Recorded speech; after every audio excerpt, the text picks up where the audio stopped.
It was well past midnight when Alex found themselves alone on that endless stretch of highway. The kind of road where the darkness feels heavier, swallowing the headlights' glow whole. A dense fog crept along the edges, twisting the familiar into something strange and uncertain. Hours of driving had drained the gas tank to its last few drops. The gaslight flickered insistently, a nagging reminder that there was no turning back. Panic fluttered briefly in Alex's chest, but then just ahead, a flickering neon sign appeared like a beacon in the night. Willow Creek Motel, buzzing, faded, and half-broken but still inviting. Alex pulled off the road and into the gravel parking lot. The air smelled cold and stale, a mix of damp wood, old smoke, and something faintly metallic. A single dim light glowed above the front door, casting long, uneven shadows. Inside, the lobby was small and cluttered. Faded wallpaper peeled from the walls, and an ancient fan spun lazily in the corner. Behind the counter stood the clerk, an older man with a pale face, tired eyes, and a wary expression. As Alex stepped forward, the man's gaze sharpened. "Room 313, he said quietly, producing a tarnished key on a rusty ring. His voice lowered, almost a whisper. "But if I were you, I'd find somewhere else to stay." Alex chuckled nervously, shaking their head. "It's just a room, how bad can it be?" The clerk's lips twitched, but he said no more. Alex's footsteps echoed down the dim hallway, the old carpet muffling each step. The number 313 loomed on a cracked doorframe. The paint chipped and faded.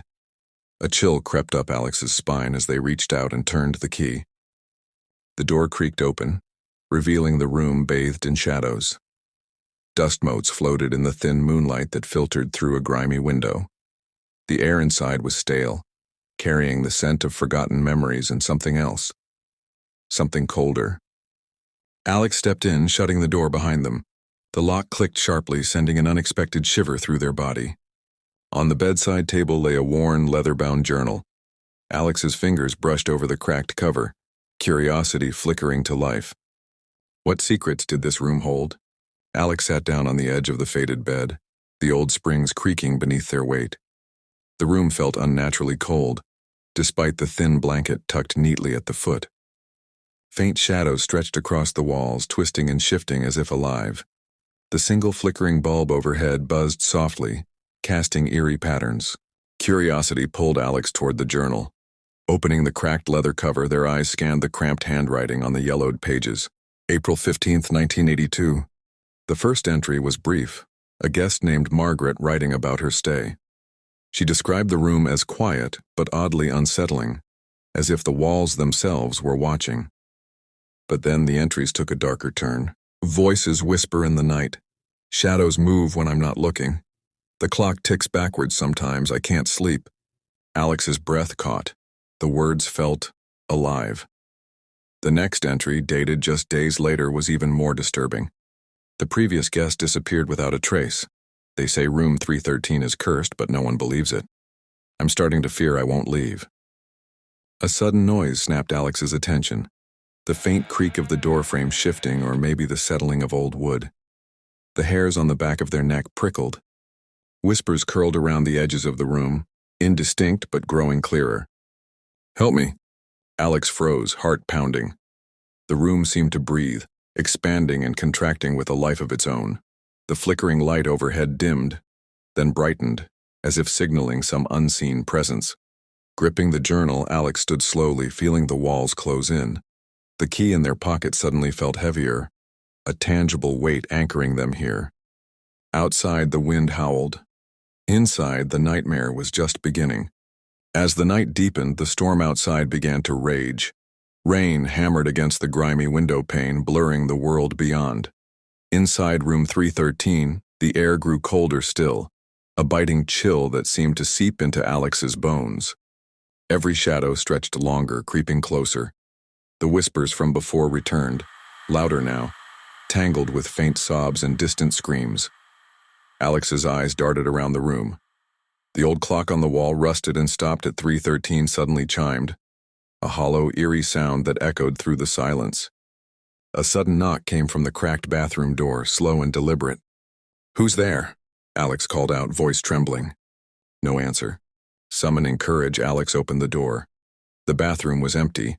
but the mirror was fogged as if someone had just breathed on it. Slowly, words began to form on the glass. "Don't leave." Alex staggered back, heart racing.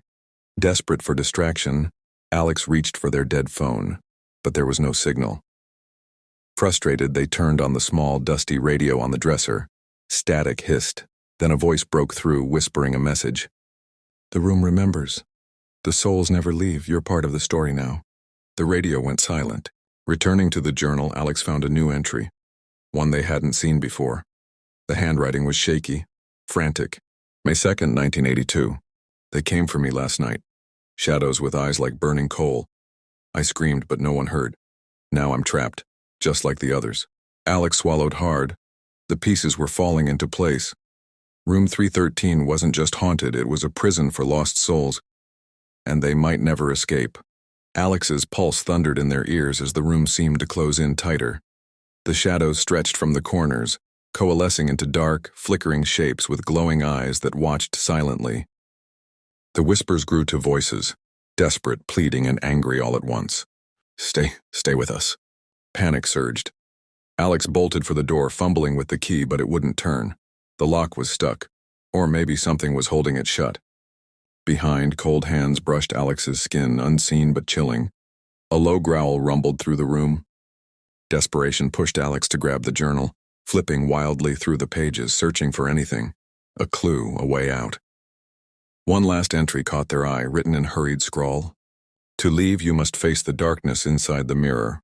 Look into it, but beware, for what stares back is your own fear made real." Summoning every ounce of courage, Alex stepped toward the cracked, fogged mirror in the bathroom. They stared into the murky surface, and slowly, a figure began to form. Not just a reflection, but something alive. The eyes bore into Alex's soul, revealing every hidden doubt, every dark secret. The figure smiled, and a cruel, knowing smile. Alex felt the room tilt, shadows reaching out like claws.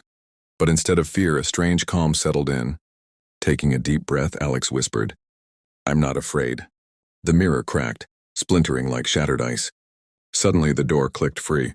Alex didn't hesitate. They fled into the stormy night, never looking back. But as dawn broke over the empty motel, the faint sound of whispers lingered in room 313, waiting for the next guest. Alex escaped the motel, soaked and breathless, the rain washing away the night's horrors. But the terror didn't leave so easily. Days later, sitting safely at home, Alex found an old weathered key resting on their doorstep. Rusty, cold. The tag read, "Room 313. A sudden chill ran down their spine. They tried to forget, to move on. But sometimes when the lights go out and the shadows grow long, they hear the whispers again. Stay with us." And deep inside, Alex knows room 313 never really lets go. Subscribe for more terrifying tales, and if you dare,